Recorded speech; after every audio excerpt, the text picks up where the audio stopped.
Spenser Confidential is an action comedy film on Netflix starring Mark Wahlberg. It is very loosely based on the novel Wonderland by Ace Atkins, which is a continuation of a long-running series of mystery novels by deceased author Robert B. Parker. It comes to us from director Peter Berg, who evidently has a strong relationship with Wahlberg as they have worked together on movies like Lone Survivor, Deepwater Horizon, and Patriots Day. Those were all serious thrillers about real-life tragedies. And now they made this, a movie from the producer of The Fast and the Furious that features rapper Post Malone in a small role, so same thing.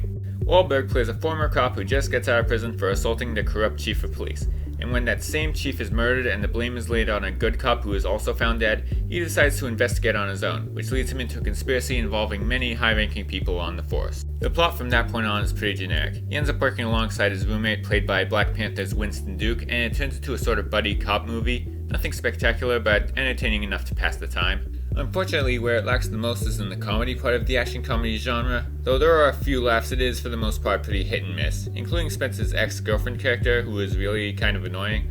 Alright, she was probably meant to be a little annoying, but she also isn't very funny, so yeah, it's a legit complaint. It definitely isn't a must-see, but it's decent enough. After seeing it, I wasn't really sure whether this review would be positive or negative, but I'm going to go slightly positive here.